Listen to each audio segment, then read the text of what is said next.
gentiles. O sea, nunca en su vida, ¿a poco ha perseguido al emperador romano solamente porque no es judío? No, perseguía a los judeocristianos porque eran judíos y estaban haciendo herejes. No hay necesidad de perseguir a gente que no es como si la policía mexicana fuera a Bolivia a perseguir a unos delincuentes bolivianos. No tiene sentido, ¿sí me explico? Muy bien. Entonces, esa era más o menos la extensión en el siglo I. Siglo II, bueno, y se escribió gran parte del Nuevo Testamento. Siglo II. ¿Podrías dar un resumen de esto? Lo tengo, sí. En el grupo que les tengo, he escrito mucho yo. La verdad es que la mayor parte está más o menos desorganizada porque lo escribo todo así como al carbón, no sé cómo decirlo, pero tengo resúmenes de esto, cortos, largos, medianos. Pero si te damos los correos, los envías. Sí, seguro que sí. Al final voy a pasar, yo creo que de una vez pasamos una hoja con sus nombres y sus teléfonos. No, sus teléfonos no. Bueno, si quieren, sus correos electrónicos. Acá, gracias. Muy bien, sí, porque todo esto es voy a hacer yo un panorama en general. Es demasiado. Es demasiado. Pero vamos, lo importante es que tengamos un panorama general, ¿no? Que no nos vengan con cuentos. Un panorama general, los detalles, pues ya cada quien sabrá si quiere dedicarse más, o a lo mejor después va a haber aquí, no sé si va a haber otro tipo de diplomados o lo que sea, pero será alguna decisión personal. Pero un panorama general es lo que queremos hacer aquí, como así. Un mapa así grandote, no tanto ver así a microscópico, sino desde el satélite más o menos, ¿no? Siglo II. En el siglo II la iglesia empieza a crecer, sobre todo en las ciudades, como habíamos dicho ahora, se empieza a expandir por el Imperio Romano. La predicación ya es a los gentiles, ya es claro que el cristianismo es algo diferente del judaísmo, en tanto que el judaísmo rechazó a Jesús de manera generalizada, ¿no? Muchos judíos también se convirtieron al cristianismo, pero de manera generalizada las estructuras del judaísmo, los líderes del judaísmo permanecieron y rechazaron a Jesús y permanecen hasta el día de hoy. Y entonces se hizo la necesidad de que el cristianismo fuera algo diferente. Eso es lo que hace en buena parte el Nuevo Testamento, ¿no? Diferenciar que el cristianismo es algo aparte. Para el siglo II ya está bien entendido eso, la mayoría de los textos ya están escritos. Y las dificultades ahora son otras, sobre todo dificultades externas también internas, pero sobre todo externas en el sentido de que se considera a los cristianos como un sector peligroso para la sociedad y se les atachaba de muchas cosas. La mayoría de ellas son falaces, ¿no? Se les acusaba de orgiásticos, de homosexuales, de ateos, de caníbales, de que adoraban un burro, de muchas cosas que no tenían sentido. Pero también se les acusaba de ignorantes, y eso fue muy bueno, porque entonces los cristianos empezaron a defender, no somos ignorantes, y empezaron a surgir grandes pensadores del cristianismo antiguo, y se les ha llamado el día de hoy, se le llama a estos escritos los padres apostólicos.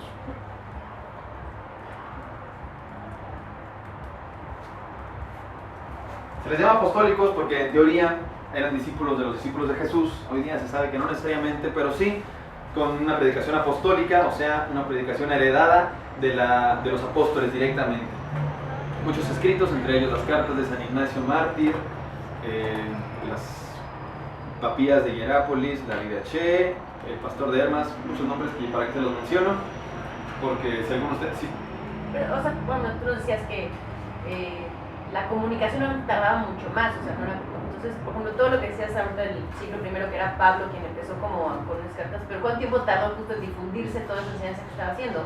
O estos escritos también que hacían sus padres apostólicos, por eso tardaba todo el siglo en llegar esa información a los judío-cristianos No tanto. No tanto. Cuando yo digo lento, me refiero a que no es como ahora que tú publicas algo en internet y en un día ya lo conoce todo el mundo, ¿no? No tanto. Por ejemplo, las cartas de Pablo, lo más probable es que en vida de Pablo ya hayan sido muchas de ellas conocidas por gran parte de iglesias cristianas, ¿no? En esta época las iglesias sobre todo se reunían en casas, ¿no? Y eran la iglesia de la ciudad, se consideraba la iglesia de la ciudad como todos los cristianos que estaban en esa ciudad, que se reunían en diversas casas. Entonces lo más probable es que, no sé, la iglesia de Corintio, me refiero a los cristianos de toda esa ciudad, tenían su carta de Pablo y de repente se la mandaban en cuestión de meses, que eran, si queremos 1 año, 2 años, a la otra iglesia. Entonces en la misma vida de Pablo, lo más probable es que sus cartas ya circularan más o menos, ¿no? Tampoco de una manera así universal, pero por lo menos en regiones, ¿no? En el Asia Menor, en el Occidente, en Roma, etc. El mismo Pablo viajó por todos lados, ¿no? En su viaje misionero. Entonces no es que fuera tan lento como de pensar que todo el siglo se tardaba una carta en llegar. Cuestión de meses, cuestión de años, ¿no? A eso me refiero. ¿Sí? Cuando dices que Pablo escribió, ¿te refieres a escritos escrito por su puño y letra? Porque antes se usaba también eso, ¿no? Sí. Que ellos dictaban y había alguien que escribía. Sí, muchos piensan que Pablo no escribía de puño y letra, otros piensan que sí. La verdad es que... Bueno, estás que cuando tú hablas de que escribe Pablo es que es o de la voz o de la mano de Sí, Pablo. exacto. O sea, hay unos que dicen, no, yo con mi puño y Sí, letra, ¿no? sí, hay sí. unos. Versículos que dicen, miren con cuán grandes letras escribo, por eso algunos piensan que Pablo no tenía buena vista y por eso escribía con letras grandotas y que por eso a lo mejor él necesitaba un amanuense. Lo más probable es que los otros escritos del Nuevo Testamento sí se hayan escrito con puño y letra, por lo menos la mayor parte. Pues dicen que es el aguijón que tenía, ¿no? Probablemente. Sí, probablemente sí. Que no veía bien. Hay muchas teorías al respecto, ahorita vamos a ver eso, hay montones de teorías que podemos analizar y de hecho vamos a hacerlo. Bueno, los padres apostólicos fueron una serie de escritos en el siglo II que sobre todo defendían al cristianismo. También otro tipo de escritos se llamaron los apologetas. Nació la apología. La apología es la defensa del cristianismo. Entonces, los apologetas son muy importantes porque con argumentos intelectuales, con argumentos racionales defendieron el cristianismo y situaban al cristianismo como una religión no de gente ignorante, sino de gente inteligente, y no solo eso, sino como la más inteligente de las religiones y de la fe, ¿no? Podemos hablar de esto muchísimo tiempo, pero no vamos a hacerlo. Para el siglo III, el reto fue otro. El reto fue que empezaron a surgir herejías dentro de la iglesia. Desde el principio del siglo I había diferentes tipos de cristianos. Había cristianos que decían que Jesús no había sido en realidad un hombre, sino un espectro. Había otros que decían que no era Dios, etcétera, etcétera. Pero más o menos la iglesia mantuvo una doctrina, gracias a Dios, ortodoxa, que podemos constatar. Para el siglo III empezaron a surgir estas nuevas posturas, pero empezaron a crecer y empezaron a hacer dificultad para la iglesia. Entonces, el siglo III sobre todo se caracterizará por reto y respuesta a las herejías. Cuando hablas dentro de la iglesia te refieres a los judío-cristianos. No, la iglesia en general, gentiles, más bien para ahora ya no existen los judío-cristianos, cristianos, cristianos en general, sí, cristianos. Que todavía es una minoría importante ya dentro de la iglesia, ¿no? Perdón, dentro del Imperio Romano. Dentro del Imperio Romano el cristianismo ya es una minoría importante, ya se hace notar. Y empiezan a surgir herejías, sobre todo herejías gnósticas. No sé si han escuchado ustedes hablar del gnosticismo.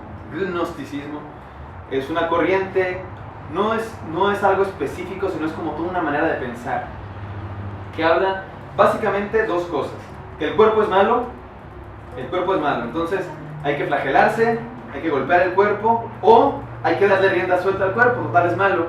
Lo importante es una unión así cósmica, muy místico, el gnosticismo es muy místico. Entonces, para este gnosticismo, la humanidad de Cristo era un problema, porque si el cuerpo es malo, entonces Cristo no tenía cuerpo. O si el cuerpo es malo, entonces Cristo no era Dios, porque Dios no puede tener compatibilidad con la maldad. Entonces, no voy a ahondar en el tema, pero el chiste es que respondieron a estas herejías personajes tan importantes como San Ireneo de León. Estos los menciono, no tienen que aprenderse su nombre. Ireneo de León, Tertuliano de Cartago, Orígenes de Alejandría, su maestro Clemente de Alejandría.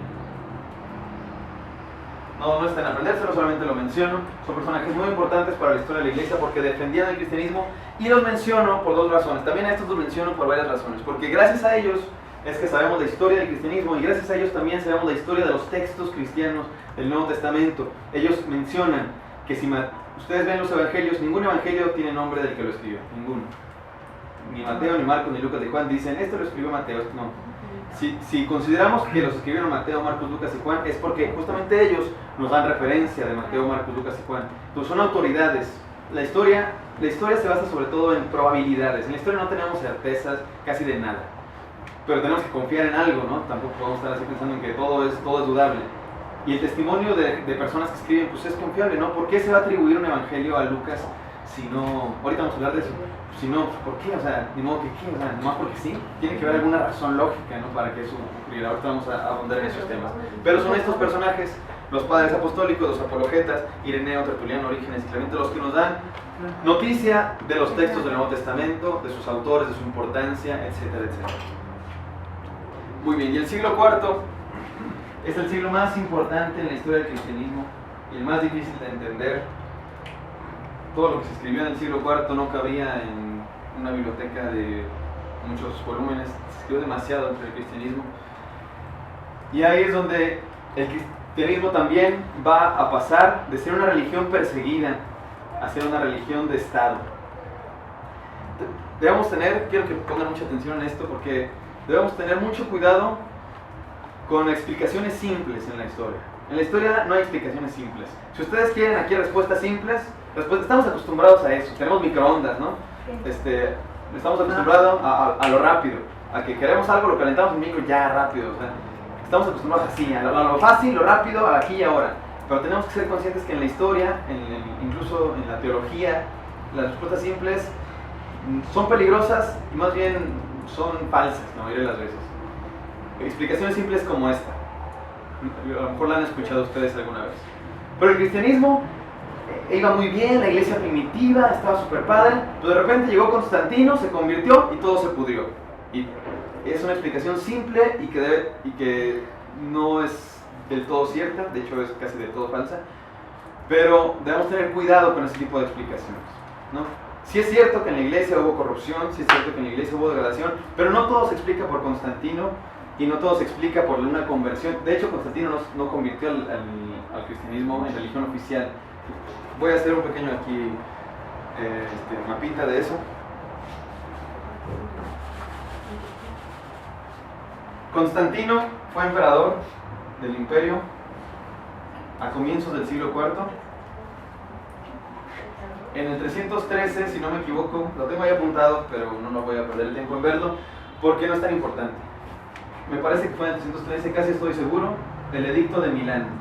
Milán es una ciudad allá por esta región, ¿no? En el occidente de Europa. Este edicto de Milán era una tolerancia al cristianismo. Durante todos estos siglos, el cristianismo fue perseguido, pero también hay que entender esto. De repente pensamos en el cristianismo, no dañé nada ahí, ¿verdad? Perdonen. En el cristianismo antiguo siempre pensamos en luego persecuciones, ¿no? Cristianos perseguidos, en el circo romano, cristianos siendo muertos, y sí hubo, y es de los capítulos heroicos, ¿no? Que uno analiza y uno dice, qué personajes, ¿no? Que estando enfrente del emperador y decían, no creo en Jesús.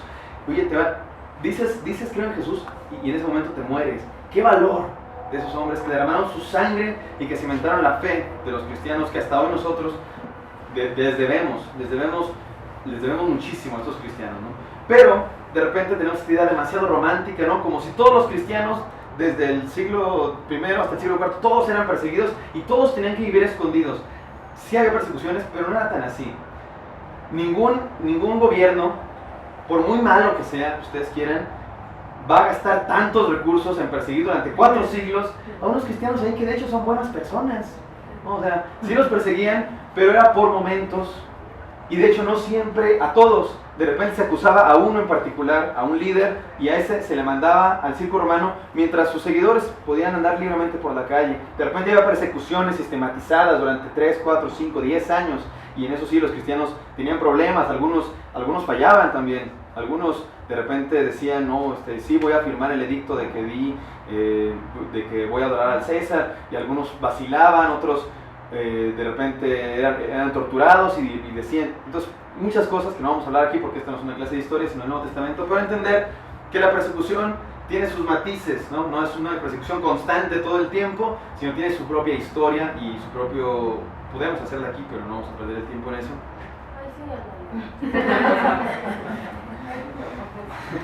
Es que tenemos que hablar del Nuevo Testamento, es esta introducción al Nuevo Testamento y seguimos aquí en el contexto. Yo quiero ya pasar a lo verdaderamente que es el centro de esta clase, ¿no? Perdón.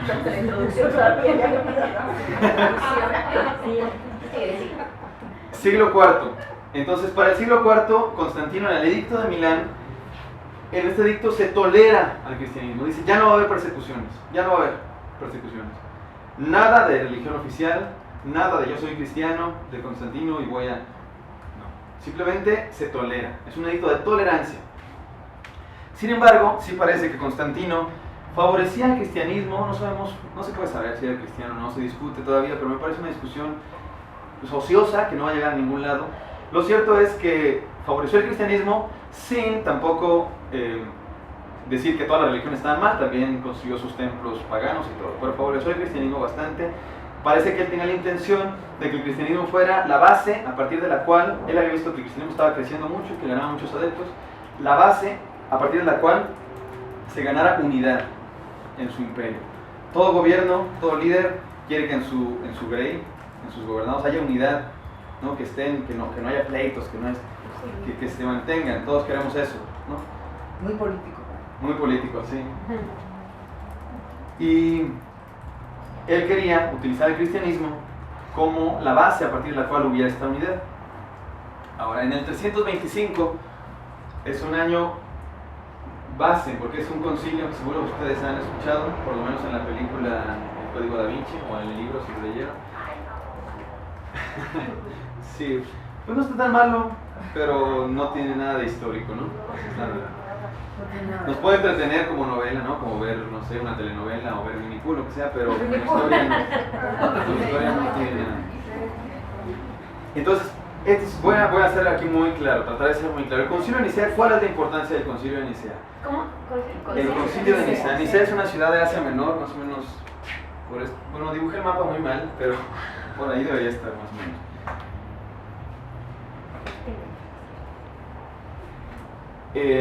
¿Cuál es la importancia del Concilio de Nicea? En Alejandría surgió una disputa entre un personaje que se llamaba Arrio, era un diácono de la iglesia, Arrio. En esa iglesia el obispo, o pastor, líder, como ustedes le quieran llamar, se llamaba Alejandro, muy curioso, Alejandro de Alejandría. No precisamente, pero no sé, no había apellidos en aquella época, de otra manera se identificaban. Y entonces esta disputa tenía que ver con la divinidad de Jesús. No es que Arrio dijera que Jesús no era divino. En realidad todos los cristianos desde esta época y todas las discusiones no era si Jesús era divino o no, sino qué tan divino era. Esa era la discusión. Entonces Arrio decía que Jesús era una creación de Dios, que era una criatura de Dios, la primera criatura de Dios. O sea, hubo un tiempo en el que Jesús no existió, Dios lo creó. Para Alejandro, la posición ortodoxa, no, Jesús existe desde siempre junto con el Padre. Esa fue la discusión. Como esas discusiones había habido muchas. Estos cuatro se habían dedicado a debatir esas cuestiones y ya había habido, no es nada nuevo.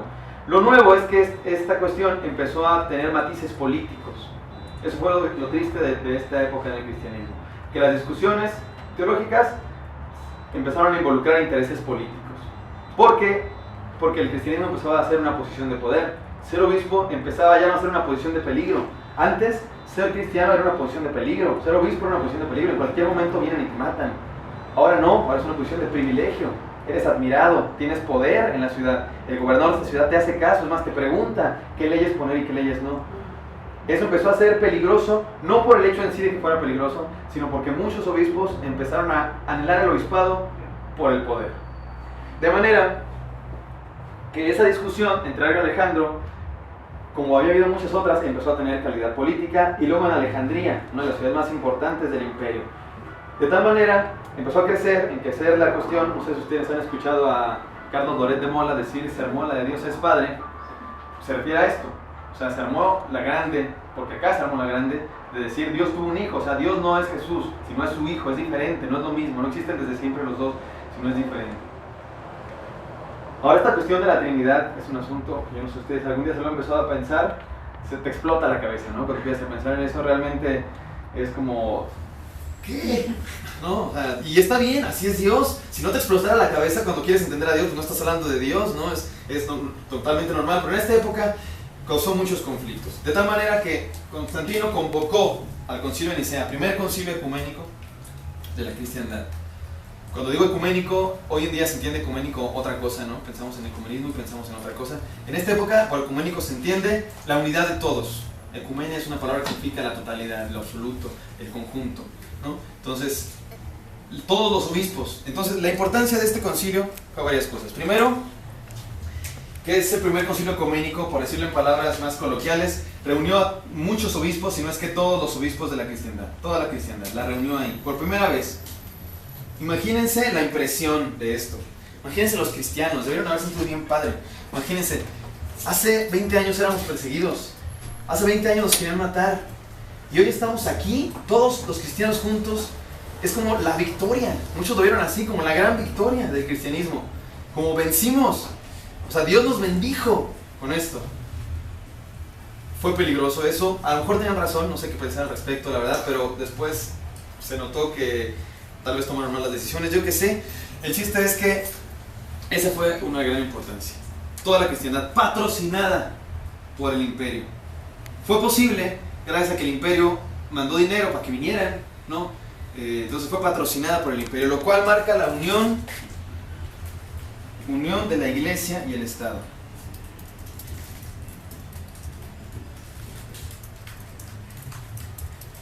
Unión de la iglesia y el Estado. No que a partir de aquí la iglesia y el Estado ya van a ser uno, sino que marca el inicio de estas relaciones cercanas. No que a partir de aquí ya va a ser religión oficial ni nada, sino que es un hito en la historia de esta unión, que posteriormente va a ser una unión matrimonial, ¿no? Tercera gran importancia, se condenó al arrianismo. Eso fue lo que ocurrió en el Concilio de Nicea.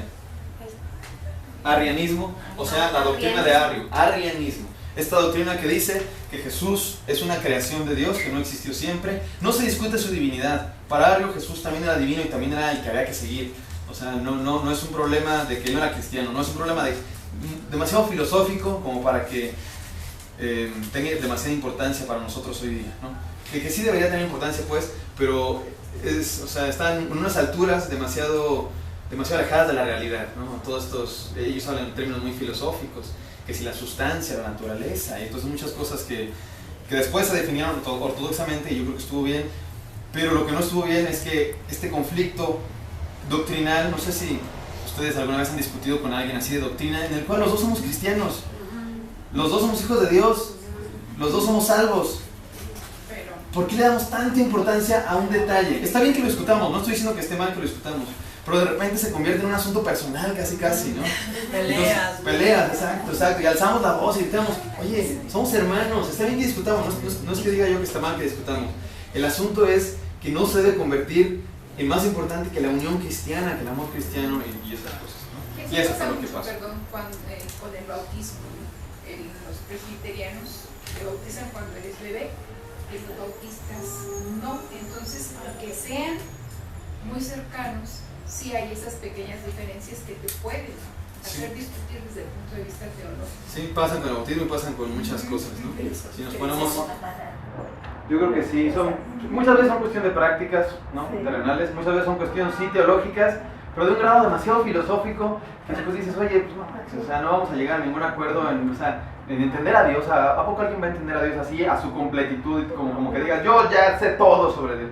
O sea, cuando llegamos a la gloria, claro que sí, pero hasta entonces uno de los dos dirá, ya ves, te equivocaste, sí es cierto, pero mientras tanto pues hay que hablar. Muy bien. Y la última cosa de importancia, entonces, esto es lo que voy a decir acá, una postura así como que se deja escuchar así en el mundo, es de que en el Concilio de Nicea se decidió, casi como por decreto, que Jesús era Dios, y que antes de eso se discutía, y quién sabe si es cierto, y que antes de eso había muchos libros y muchos evangelios que decían que Jesús no era Dios, y que Jesús se casó, y que Jesús tuvo hijos, y que en este concilio se quemaron todos esos libros y de repente dejaron de existir, y se decidió, así casi como por decreto del emperador, como por votos, ¿no? Y casi por una votación dividida, así como que unos están, nada de eso, ahí están, o sea, no es algo que ni siquiera que haya conflicto o que esté discutido, ahí están las actas del Concilio de Nicea, no se discute nada por el estilo, y de hecho fue un asunto más bien político. Tampoco nada que ver con el canon, que aquí se escogió el canon, que había otros evangelios, que aquí se desecharon porque no hablaban bien de Jesús, nada de eso se los puedo decir. Ni los historiadores más serios y más ateos, o sea, que no quieran el cristianismo, que quieran atacarlo, dicen nada por el estilo. Es un ¿cómo decirlo? Un chisme, un rumor que de repente se escucha tanto que ya parece verdad, ¿no? Pero no tiene nada de serio, ningún fundamento histórico, ni siquiera una discusión probable. Entonces, quisiera que eso quedara bien claro. Entonces, pero sí se fijó lo que iba a ser la ortodoxia. O sea, esto es lo que vamos a creer de ahora en adelante, los cristianos, y todo el que no crea esto se va a condenar. Y hubo muchos problemas, todo este siglo es de problemas, entre que sí unos, que sí otros, y lo triste es que los problemas también tienen matices políticos. O sea, la discusión no solamente es saber teológica, sino a ver quién se queda con el poder. Entonces, es una larga historia, pero bueno, ya me tardé más de los 20 minutos que prometí. Ese es el contexto histórico en el que surge el Nuevo Testamento, en el que surge el canon del Nuevo Testamento y en el que se desarrolla el texto del Nuevo Testamento. Muy bien. ¿Cómo se llama el emperador que condena al cristianismo y esto de lo último? Constantino. Perdón, el emperador que condena No, al arrianismo. ¿Cómo? Al arrianismo se llama Constantino. Constantino él condena al arrianismo, pero hay que saber la verdad. Constantino no entendía nada de las discusiones. Él dice, a ver, condenen a uno y ya, decídanse. Porque lo quería era la unidad. O sea, él no era así como que, sí, yo creo. No, él decía, a ver, arréglense ustedes y ya. Yo nomás aquí los patrocino, los dirijo para que se unan y que no anden con sus divisiones internas. Porque lo que yo quiero es unir a mi imperio y ustedes están para gobernar tranquilamente, exactamente. Después, el emperador, pasa mucho tiempo, y el emperador que finalmente hace el cristianismo religión oficial se llama Teodosio, el grande Teodosio I, en el año 381. En otro concilio ecuménico, el segundo, me parece, si no me equivoco, el concilio de Constantinopla. Muy bien. Hasta ahí vamos a dejar el contexto histórico. 308. Teodosio, año 381. Hasta ahí dejamos el contexto histórico. Por fin vamos a entrar al Nuevo Testamento después de no sé cuántas horas. Sí, tenemos todavía el próximo sábado, entonces no hay problema. Me avisan cuando sea el siguiente tiempo de descanso, porque yo puedo estar aquí hablando 2 horas y no falta media hora, gracias.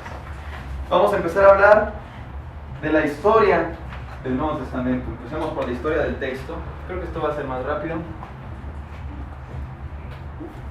Aunque he dicho eso de cada vez y no me resulta. Historia del texto del Nuevo Testamento.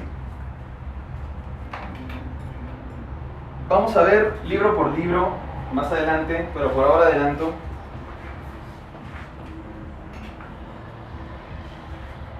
Habíamos dicho hace rato, no es el mismo proceso de ahora. Hoy día tú tienes una idea, escribes un libro, lo registras en derechos de autor, lo publicas, alguien te lo edita, le hacen un diseñito muy bonito y ya, y de repente ya está en las librerías y todo está bien padre, así tu librito. Nada que ver ese proceso con lo que sucedía en la antigüedad. En la antigüedad no sucede así. No sé si mi hermano que les dio la clase pasada les contó algo sobre la historia del Antiguo Testamento, pero la mayoría de los textos del Antiguo Testamento, sobre todo los más largos, se cree que fueron composiciones, no de un solo hombre, que agarró y se puso a escribir así un libro. Ahí va un libro, voy a escribir un libro, así, se va a llamar los hombres no deben casarse, ¿no? Por ejemplo, si los libros esos de ahora. No, fue tradiciones orales que se van pasando y de repente Moisés, muy seguramente Moisés, la tradición se le atribuye a él el Pentateuco, muy seguramente Moisés escribió algo del Pentateuco, no sé si mucho o poco, nunca me he puesto a estudiar la verdad, pero seguramente pongamos que sí, pero es obvio que no lo escribió todo. Tienen el libro los judíos y le van agregando, le van corrigiendo, le van poniendo, le van haciendo, inspirados por Dios, por supuesto, pero no hay ningún problema en pensar que no fue obra de una sola mano, de una sola pluma. Lo mismo sucede con el Nuevo Testamento. Tal vez de una manera en menor grado, o sea, podemos estar seguros de que muchos de esos libros del Nuevo Testamento sí los escribieron casi en su totalidad. Pablo, por ejemplo, los evangelistas, las cartas, pero también se sabe que algunos sufrieron alguna adición, alguna alteración, y eso se conoce, esa historia, ahorita vamos a ver por qué. Segunda cosa, antes de continuar con esto, yo debía decir algo antes de comenzar con el Nuevo Testamento. El Nuevo Testamento para nosotros es palabra de Dios. Eso es lo primero que hay que tener en cuenta, es palabra de Dios. O sea, ese libro, ese conjunto de libros del Nuevo Testamento, también el Antiguo, pero estamos aquí en clase del Nuevo Testamento, ese conjunto de libros es palabra de Dios. Dios nos las dio milagrosamente y su comprensión depende de un milagro. No se necesita tomar muchos diplomados de teología para entender lo que ese libro nos quiere decir. No se necesita ni siquiera saber leer. Un analfabeta allá en la Sierra Tarahumara que le van y le predican el Evangelio, puede entender el Evangelio, puede entender la palabra de Dios, no necesita grandes conocimientos intelectuales, no necesita grandes herramientas metodológicas. La palabra de Dios, su comprensión es un milagro. Eso es lo primero que hay que entender, porque de repente podemos ser muy soberbios y decir, yo ya sé griego, y entonces yo ya sé el contexto histórico del Nuevo Testamento, y yo sí entiendo la palabra de Dios, no como tú, pobre ignorante, ¿no? Nada de eso. La palabra de Dios y su comprensión es un milagro. Y el más ignorante, el más analfabeta, lo puede entender, ¿no? Pero sí conviene estudiarlo a profundidad y estudiar todo el contexto, porque yo creo que, más allá de que sea un milagro, Dios también utiliza nuestras circunstancias para darnos más riqueza. Entonces yo creo que, por supuesto que sí, con todo esto vamos a entender un conocimiento mucho más profundo y también mucho más real de lo que se quiso decir en el Nuevo Testamento. No solamente de lo que Dios me quiere decir en ese momento de teofanía espiritual, sino de lo que se quiso decir en ese momento, de lo que es el cristianismo, de qué es esta fe que tengo yo, que hoy en el año 2013 profeso y que se profesa desde hace 2000 años. Entonces eso es lo primero que hay que decir. Entonces, habiendo dicho lo cual, permítanme que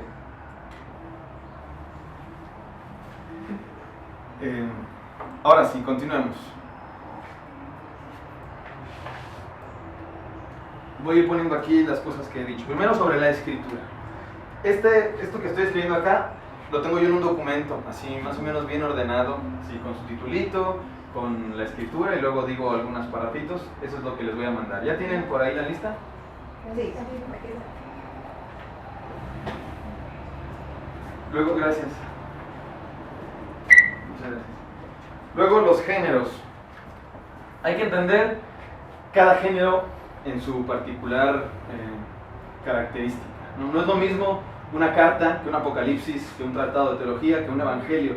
Se dicen cosas diferentes. Ustedes mismos, cuando le escriben a su mamá, le escriben de una manera que cuando le escriben a su jefe, ¿no? Acá, las hermanas que son jefa y...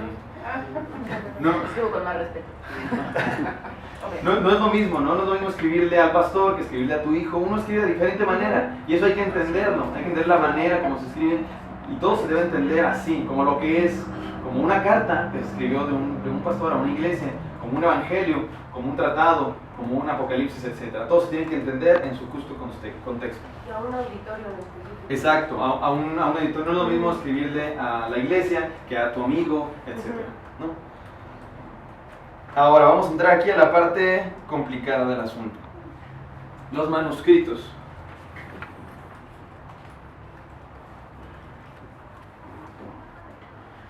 No existen, simplemente no existen, no sabemos qué les pasó, se pulverizaron, se reciclaron, se tiraron, se quemaron, se ahogaron, lo que sea.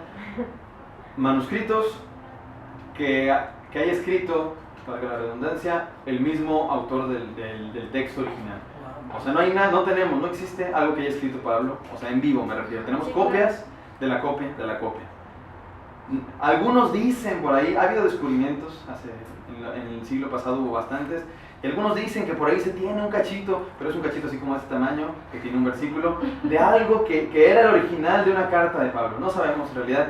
Imagínense la dificultad que encierra. Imagínense que yo agarro, que alguien encuentra esta hoja. Imagínense que alguien agarra esta hoja dentro de 2000 años y dice, mira, esto lo escribieron los alumnos esclavos.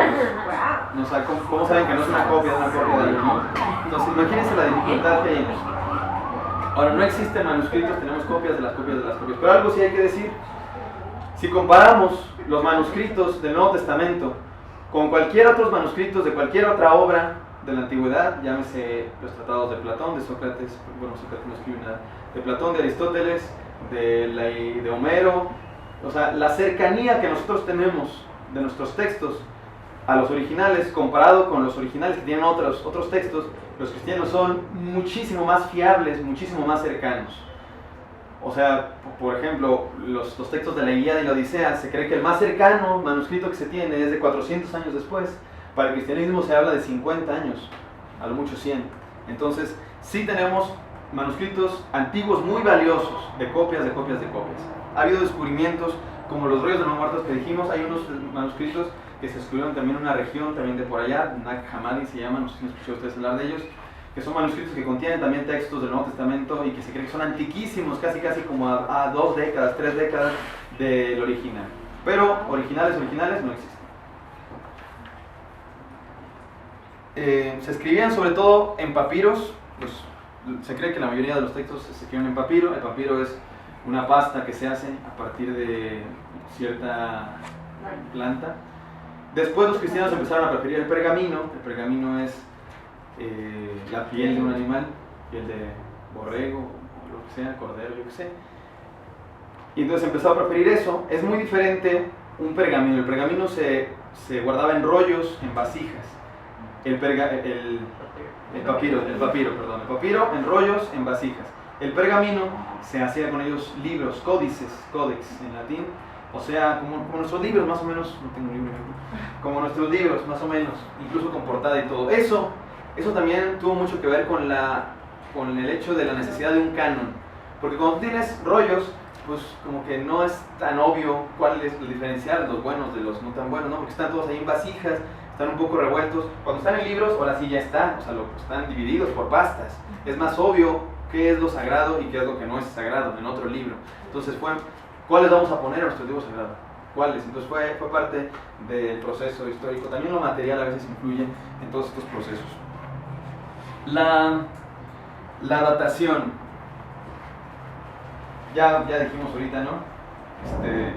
Imagínense la dificultad. Tenemos un pergamino ahí muy viejo. Imagínense la dificultad para decir. Los historiadores y los estudiosos dicen, no, se me hace para mí que es del año 70 después de Cristo. Después llega otro y dice, no, para mí que es del 124. Después llega otro y dice, no, del 85, sin lugar a dudas. No sabemos, en realidad es muy difícil, y más para nosotros que no tenemos idea. Entonces, yo les diría que desconfíen mucho de cuando ven ustedes ahí en sus comentarios bíblicos que el Evangelio según Mateo se escribió en el año 80. Muchas veces son datos muy inexactos, en realidad no podemos estar seguros. De repente se tienen ciertas certezas, pero la mayoría de las veces no tenemos nada. Los autores.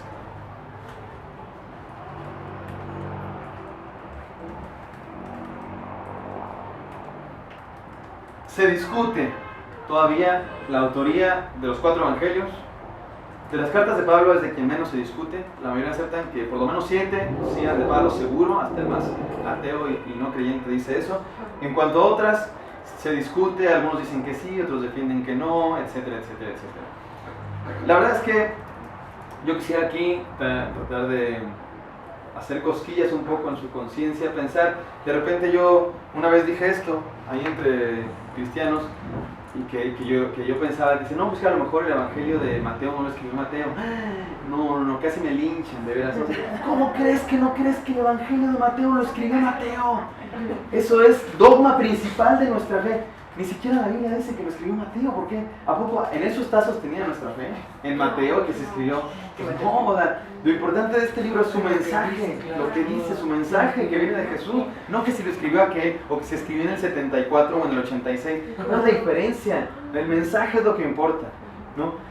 Pero está padre saber que hay discusiones al respecto y que los historiadores, pero así como tenerlo como dogma principal de la piedra angular de nuestra fe, yo creo que no debe ser así, ¿no? Los copistas. Ahora sí vamos a entrar en terreno pantanoso.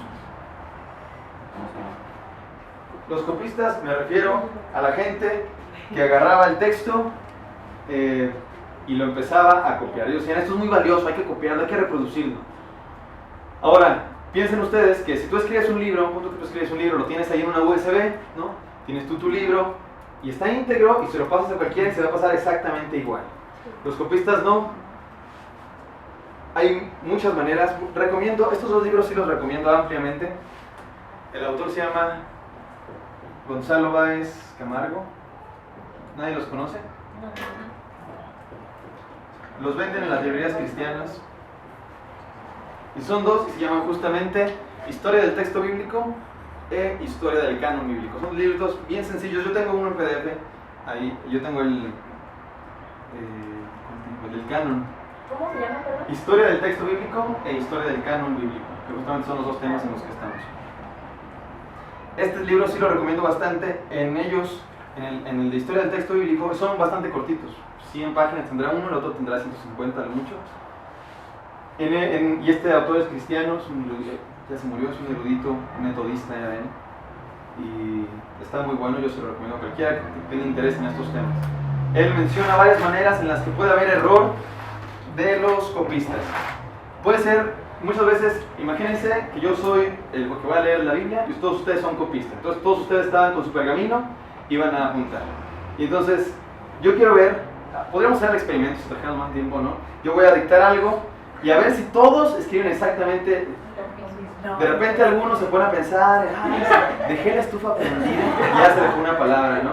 De repente otro escucha sol en vez de sal y ya escribió algo mal, o alguna letra, alguna palabra. Entonces, esto se sabe porque tenemos los manuscritos antiguos, y entonces tenemos, y de repente vemos uno y dice, oye, aquí dice sal y aquí dice sol.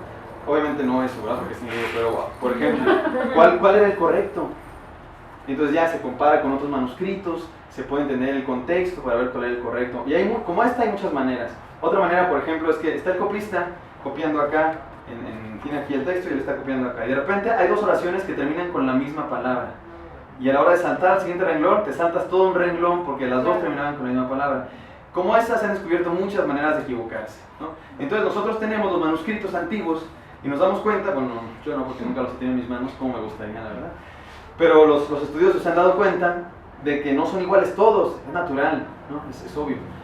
Ahora, esto también podría así como hacer mella en nuestra fe, ¿no? No puede ser, la Biblia tiene errores. Vamos a poner claro. Primero que nada, ninguno de estos errores, ninguno afectaría alguna fe fundamental. Así como que no inventes. En este libro dice que Jesús era Dios y en este no. En este libro dice que la salvación es por obras y en este que es por gracia. ¿A cuál le hacemos caso? No, ninguno de esos errores afecta alguna doctrina fundamental de la fe cristiana en general, católica, protestante, lo que sea.